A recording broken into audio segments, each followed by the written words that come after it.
오늘은 생태계를 보호하기 위해 공동의 노력을 다짐하면서 UN 환경회의가 제정한 환경의 날입니다. 하나님께서 지으신 창조 세계를 지키고 보호하기 위해 교회의 역할이 더 중요해지는 날인데요. 네, 오늘 뉴스 더보기 시간에는 자연 사랑에 앞장서는 환경 목회를 이어온 김포 아름다운 교회 전규택 목사 말씀 나누겠습니다. 목사님 안녕하십니까? 반갑습니다. 예, 반갑습니다, 목사님. 저희 뉴스를 통해서도 이 아름다운 교회의 환경 보호를 위한 다양한 사역들 여러 차례 보도를 해드렸는데요. 자연을 사랑하는 아름다운 교회 직접 좀 소개를 해주시죠. 제가 1998년도에 교회를 개척했습니다. 네. 우리 교회 4대 사역은 인재 양성, 복지, 환경, 그리고 중앙아시아 실크로드를 라이프로드로 만드는 사역을 하고 있는데 그중에 환경 사역은 지역민들과 소통을 통해서 이론이 아닌 실제적인 실천을 중심으로 환경 사역을 하고 있는 교회입니다. 네.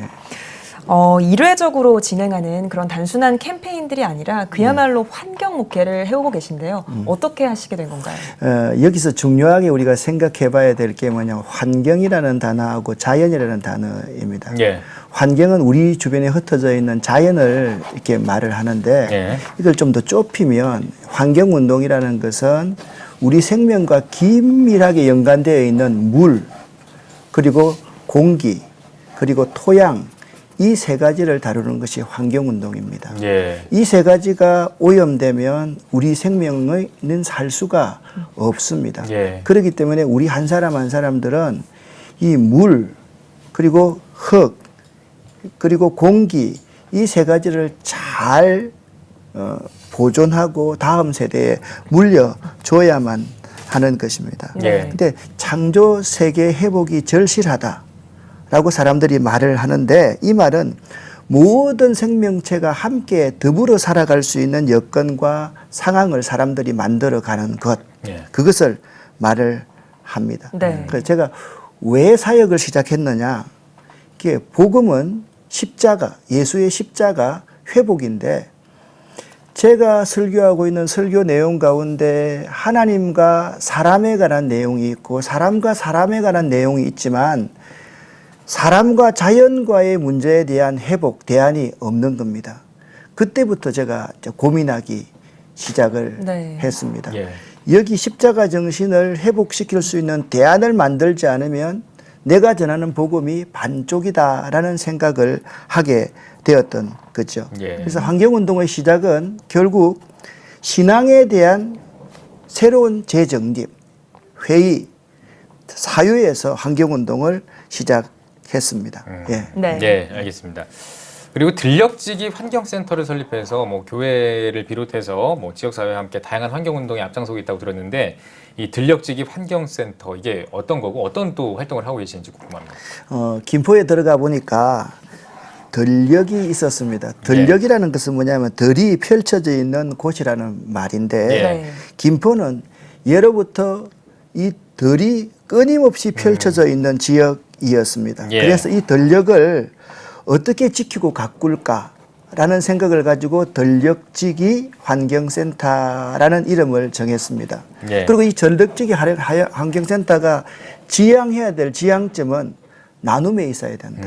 그래서 이 들녘지기 환경센터를 다른 말로는 나눔 꿈터라고 그렇게 명명을 하고 생명 나눔을 위한 꿈을 꾸는 곳, 이것이 들녘지기 환경센터입니다.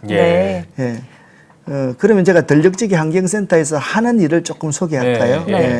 어떤 일을 하느냐, 미생물을 연구합니다. 그곳에서. 그래서 저는 이제 EM 원액을 만들 수 있는 사람인데 요즘은 EM 원액뿐만 아니라 자연계에서 나오는 부엽토 안에 있는 다양한 미생물들을 연구해서 이것을 농사에도 활용하고 또 목축이나 양계에도 활용하고 그리고 다양한 먹거리를 생산하는데 활용하는 그러한 일들을 하고 있습니다. EM이 뭡니까?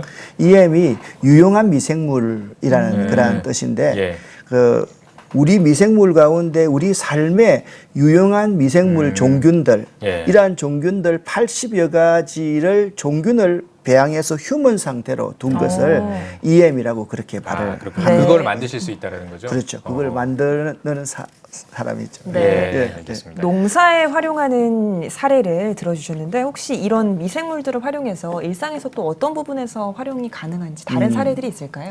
그 농사는 중요한 것이 비료가 참 중요하지 않습니까? 예. 네. 비료는 땅 속에서 흙 속에서 작용을 하는데 이 땅 속에 있는 미생물 이 자체가 유기물들을 분해할 때 예. 이것을 영양분으로 빨아 올립니다. 뿌리에서.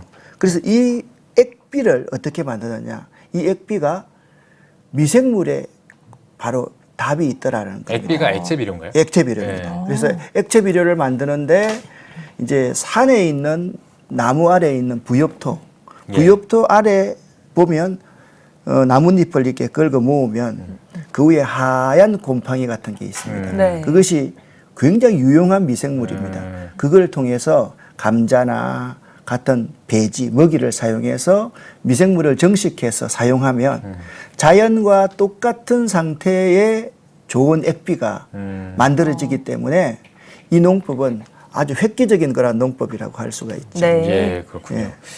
알겠습니다. 지금 뭐 미생물을 활용한 특히 유용한 미생물을 활용한 여러 가지 이제 공법들도 말씀을 해주셨고요. 그 이제 약간 좀 다른 주제로 좀 넘어가서 환경주의를 지정을 했다고 들었어요. 이렇게 환경주의를 지정을 해서 영성과도 또 관련이 있을 수 있도록 또 사역을 하신다고 들었는데 이 환경주의이 뭡니까? 예, 그 우리나라도 지금 환경의 날을 제정한 게 한 23년 전쯤에 환경의 날을 제정하는데 오늘 6월 5일이기 때문에 저희는 해마다 6월 첫 주에 환경주의를 제정해서 2010년부터는 김포 환경선언문까지 만들어서 그날은 간 세대 예배, 인터제너레이션 워십, 모든 세대가 함께 예배를 드립니다. 네. 그 환경주일에 아이들한테 환경이 얼마나 중요한가에 대해서 그렇게 아이들한테 가르치는 거죠. 이렇게 이제 말씀하셨는데 영성이다라는 말씀을 환경 영성이다, 생활 영성이다는 말을 하셨는데요. 이 영성은 그 종교가 가지고 있는 가치와 정신을 가지고 바르게 살아가는 것을 영성이라고 말을 합니다. 그러니까 불교의 영성이 있을 수 있고 이슬람의 영성이 있을 수 있고 샤머니즘의 영성이 있을 수 있는 거죠. 그럼 기독교 영성은 뭐냐? 예수의 가치와 정신을 가지고 바로 살아가는 것이 기독교 영성인데 이 기독교 영성의 가치를 바로 우리가 마음에 담고 실천하는 것이 환경운동입니다. 네. 왜냐하면 기독교의 영적인 힘은 사랑의 힘이거든요. 기독교의 영적인 힘은 하나님 앞에서 철저하게 무능한 자로 고백하는 거거든요. 기독교의 영성의 힘은 십자가를 지고 영문 밖에 있는 이 세상 가운데로 나아가는 거거든요. 그러니까 환경운동을 통해서 생명이 더불어 어우러져서 함께 살아갈 수 있도록 만드는 것, 이것은 예수의 정신, 예수의 가치를 가지고 바로 살아가는 것이거든요. 그래서 이 환경주의를 정하고 환경의 날을 정해서 우리 아이들에게, 다음 세대들에게, 교인들에게 양육해 나가는 것, 교육해 나가는 것은 매우 중요한 가치가 있는 거죠. 각 교회에서 이제 제자훈련 이렇게 말을 하는데요. 사실 환경운동을 잘 실천하면 제자훈련보다 더 나은 가치를 가질 수가 있습니다. 왜냐하면 하나님의 마음을 읽을 수 있거든요. 하나님의 마음을 헤아릴 수 있거든요. 하나님이 이 세상을 만드시고 좋았더라, 보시기에 참 좋았더라 라고 말씀하셨던 그 하나님의 마음을 헤아리면 하나님의 마음을 품고 온 세상에 있는 모든 생명체들과 더불어서 상생할 수 있기 때문에 이 환경운동의 가치는 그리스도인이라고 한다면 당연히 모두가 다 가져야 될 가치라고 생각합니다. 알겠습니다.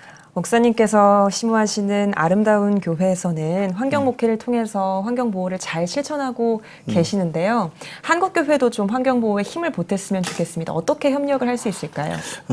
먼저 이제 아름다운 교회라고 할 때 교회가 어떤 역할을 해야 되느냐, 그게 굉장히 중요하다고 저는 생각을 해요. 이 교회는 진리를 정언하고 불의를 미워하고 세상의 참된 발전에 협력하고 기여하기 위해서 하나님께서 이 교회를 세워 놓았거든요. 네. 교회가 교회다워지려고 하면 이 정신을 바로 구현해야 된다고 생각을 합니다. 우리 예. 한국 교회가 서로 협력하기 위해서는 먼저 협력 네트워크보다 더 중요한 것이 뭐냐? 한국 교회 목회자와 교인들의 개인성, 이기성 이것을 내려놓아야 된다고 생각을 네. 해요. 내 교회를 자랑하고 싶고 내 목사님만 자랑하고 싶고 내 사역만 자랑하고 싶으면 협력 상생이 되지 않거든요. 예. 주님이 드러날 수 있도록 서로가 자기를 자꾸 죽여가는 그러한 정신, 태도, 자세 그것이 먼저 협력할 수 있는 방안이 아닐까라고 생각을 합니다. 예. 그걸 잃어버리면 각 교회나 각 운동하는 공동체들이 자기들이 주도권을 가지려고 하기 때문에 협력은 당연히 될 수 없다라고 저는 생각을 네. 합니다. 예, 알겠습니다. 자, 또 앞으로 많은 계획과 비전이 있으실 것 같은데요. 한번 들어보고 싶습니다. 저 비전은 지금까지 제가 수년 동안 연구해온 이것들을 이제부터는 나누는 게 비전입니다. 예. 지금까지는 우리의 내실을 기하고 연구하는데 실험하는데 모델을 제시하는데 그쳤다고 한다면 아마 내년 정도부터는 이것을 어떻게 이웃과 나눌까. 제가 이제 닭도 한 1,500마리 정도 키우고 있는데요. 예. 돈 벌기 위해서 다 키우는 게 아니고 333 프로젝트. 이 암탉을 한 300마리 정도를 잘 키우면 네. 농어촌 교회나 선교사님들이 300만 원 정도를 벌 수 있게 하는 프로젝트. 농사도 마찬가지. 예, 그런 모델을 제시해서 농어촌 교회 교인들이 많이 없는 그곳에 목회자들이 계속 그곳에 살아갈 수 있고 네. 선교지에 선교사님들이 돌아오지 않고 그곳에 계속 살 수 있게 하는 사회적 약자들이 계속 어우러져서 살 수 있게 하는 것. 그 모델을 제시하고 그들을 격려하고 그들을 배려하고 함께 살아가는 그것이 저의 꿈입니다. 네. 예, 알겠습니다. 예. 네, 오늘 뉴스 써보기 시간에는 김포 아름다운 교회 전규택 목사와 함께 이야기 나눠봤습니다. 목사님 오늘 나와주셔서 고맙습니다. 고맙습니다. 감사합니다.